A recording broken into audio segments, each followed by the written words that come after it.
El país necesitado. ¿Adelantan el aguinaldo?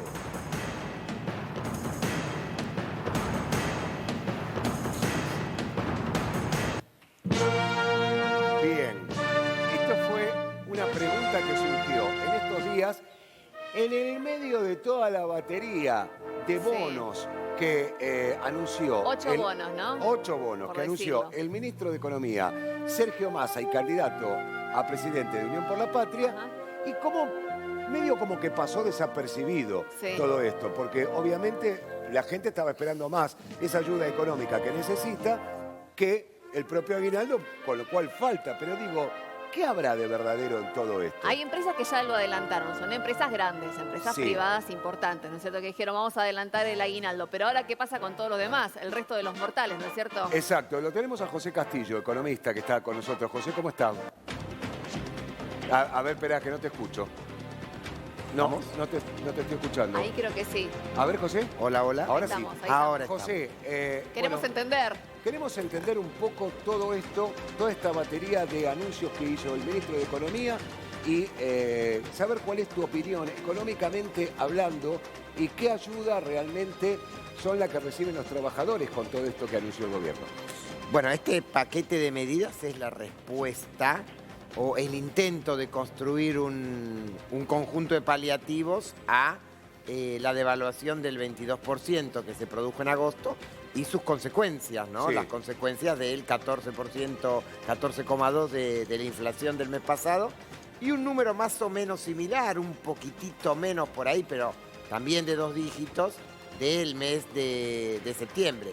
Esto pegó muy fuerte en todo tipo de ingresos, en salarios, en blanco, en salarios terciarizados, en salarios en negro, en jubilaciones, en planes sociales, en todo tipo de ingresos. Sí. Entonces, hubo como 2 oleadas, un primer conjunto de medidas, Sí. las de hace más o menos 20 días, que la verdad eran muy tibias, muy pequeñas. Acordate incluso que se habló en aquel momento, era el bono de 30.000 pesos que se pagaba 2 meses. Sí. Sí, hasta incluso... no había claridad quién lo iba a cobrar, la ¿no? medida para los monotributistas, ¿no? La quita de un impuesto, pero era Claro. muy liviano. Claro. Y después, sí, en este último paquete de los últimos 10 días, donde aparecen medidas, digámoslo así, un poquito más sustanciales.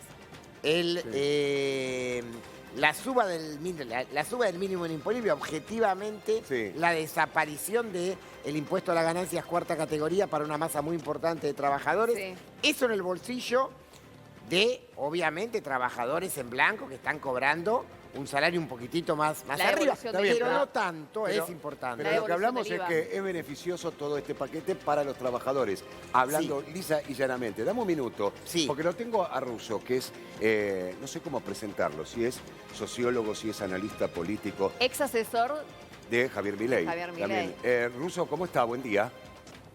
Hola, buen día, ¿cómo están? Bien. Bueno, ¿cuál es su opinión con respecto a todas estas medidas anunciadas e implementadas por el gobierno?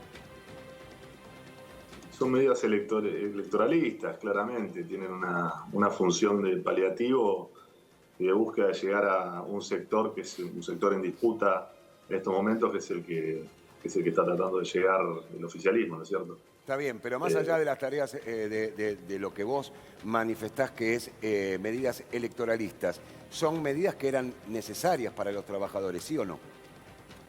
Sí, siempre son necesarias todas las medidas para los trabajadores. Claramente, siempre es mejor que estén mejor los trabajadores. La pregunta de la Argentina es cuántos trabajadores hay y cuánta gente en negro hay. Sí. Son medidas que no le llegan al 60% del país o 70%. O sea, le llegan a muy poca gente. Sí. Y esto es lo que va a hacer que se dé de la manera que se va a dar la polarización de cara a octubre y probablemente a noviembre. vos ves un Todas las escenario medidas que se claramente de polarización, ¿no es cierto? Lo ves clarísimo y sobre todo con estas medidas. Siempre el oficialismo polariza. La decisión de la polarización la tiene el oficialismo. Sí. O sea, con lo cual Porque es tiene muy manejo. factible que... Sí, el que elige el enemigo. El oficialismo elige el enemigo. Si elige a Javier Milei, que justo da la casualidad que quedó primero en la elección, la polarización seguramente sucede ahí. Que no exista, digamos, un sistema de valencias o de posicionamientos o de posturas juntos por el cambio que pueda romper esa polarización. Ahora, vos decías que hay un montón de trabajadores que no van a llegar a acceder a estos beneficios. Sin embargo, ayer el ministro de Economía anunció justamente que hay un bono de 94.000 pesos para aquellos trabajadores que no estaban registrados, con los cuales ellos van a poder acceder también a este beneficio. ¿Qué trabajador? Yo, por ejemplo, no tengo ninguno de esos beneficios. Soy monotributista.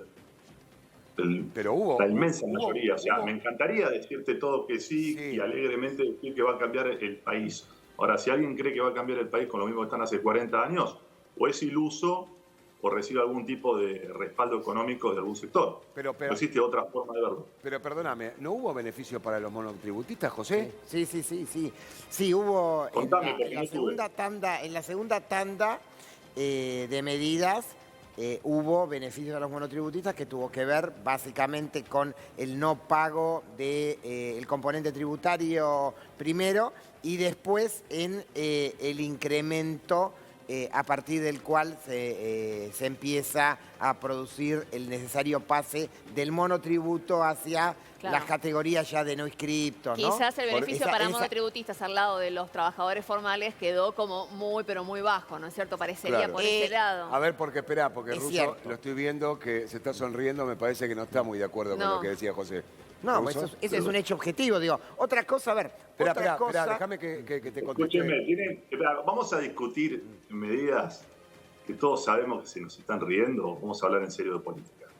Bien, hablamos de política y decimos, alguien se sienta arriba del erario público y dice, yo le reparto a la gente como un rey en el siglo XVI, en el último mes de campaña, y trato de encontrar una salida para la economía destruida, producto de la malversación de los fondos públicos que hizo la clase política durante tanto tiempo. Ustedes me están diciendo a mí todo lo que está haciendo el ministro de Economía de 150 de inflación. Y tenemos un problema. Es una discusión increíble. Mario, yo no defiendo al ministro de Economía del 150 de inflación. Parece. No. E incluso acuerdo que este conjunto de medidas es una batería, diríamos, electoral de corto plazo. Esto es así, digamos, no cabe ninguna duda. Otra cosa es decir, bueno, a ver, en concreto hubo una terrible devaluación en el mes de agosto, exigida por el Fondo Monetario Internacional. O sea, un ajuste del fondo al cual obviamente Javier Milei no solo apoya, sino que plantea que él propone un ajuste más grande todavía. Producto Yo no sé lo que plantea Javier Milei. Ustedes están hablando con Mario Russo. Javier Milei trabajó como jefe de la campaña del 2021. Pero pará, porque hablar del Fondo Monetario Internacional es uno de los entes supranacionales que lastiman la soberanía. Vos sos ex asesor, votante. ¿Qué sos? Porque la verdad que no se entiende qué sos. Soy el jefe de estrategia de la campaña del 2021. Vos eras el que comparabas a la gente con animales, ¿no? Vos comparabas a la gente con animales, Mario, ¿no? No, para ubicar, claro. Mario, vos comparabas a la gente con animales. Vos decías que la gente eran como homo sapiens, primitivos, ¿no? Eras ese, ¿no? ¿Me dejás hablar? Sí, te estoy dejando hablar, por supuesto. Siempre te voy a dejar hablar. Vos sos un mamífero del orden zoológico de los primates, de la familia de los homínidos. Sos un macho de homo sapiens. ¿Cómo querés que te llame? Germán Ural me llamo. Si querés llamarme por mi nombre, que es mejor. ¿Vos qué sos?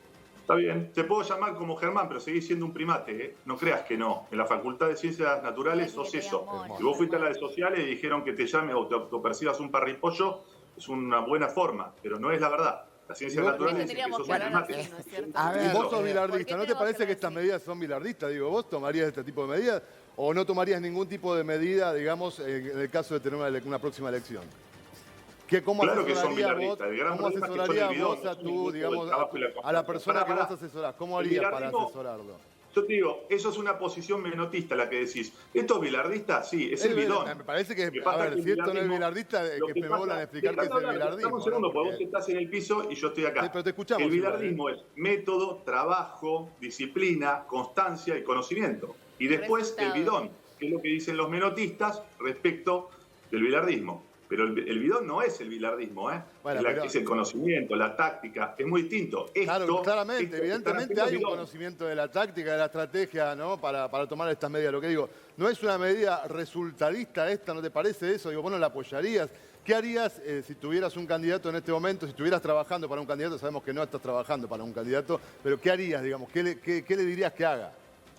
No, por supuesto, es extraordinaria. Electoralmente es extraordinaria, no va a Entonces llegar te a nadie parecen que buenas no las llegó medidas. hasta esta medida. No entiendo, porque te parecían malas, pero ahora te parecen buenas. extraordinaria del lado no lo entiendo. político. Esperá, No lo vamos a entiendo. ordenarnos un poco. No, está bien. El tema pasa por lo siguiente, Russo. Si vos decís que esto es una medida electoralista, lo que te está preguntando justamente Germán es si vos tuvieras que asesorar estratégicamente hoy a un candidato, ¿qué le dirías? ¿Estas medidas no las tomes?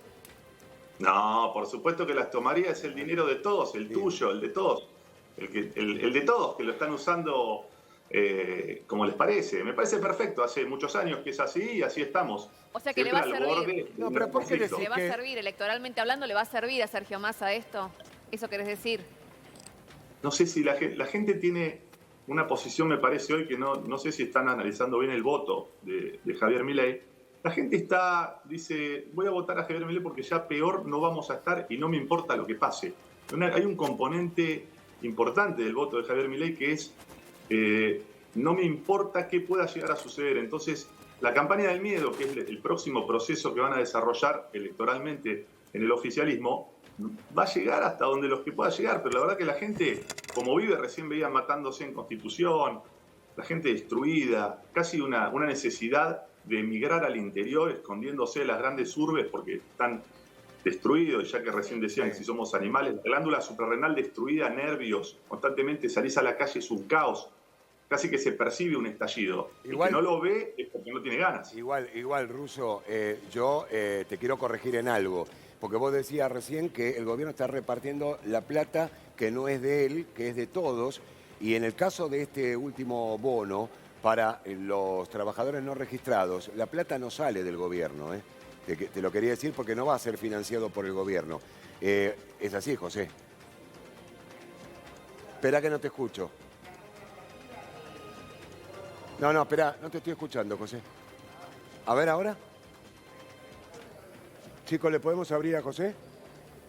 Bueno, Sí, porque hay que tratar de comprender de dónde sale el dinero que se va a repartir para el bono de los trabajadores informales, los que no están registrados, ¿no es cierto? Este bono que anunció Massa. claro, esto va a ser financiado por los bancos, por las compañías financieras y la compañía de seguros. Por eso te digo, vos te reís, Russo, pero es así.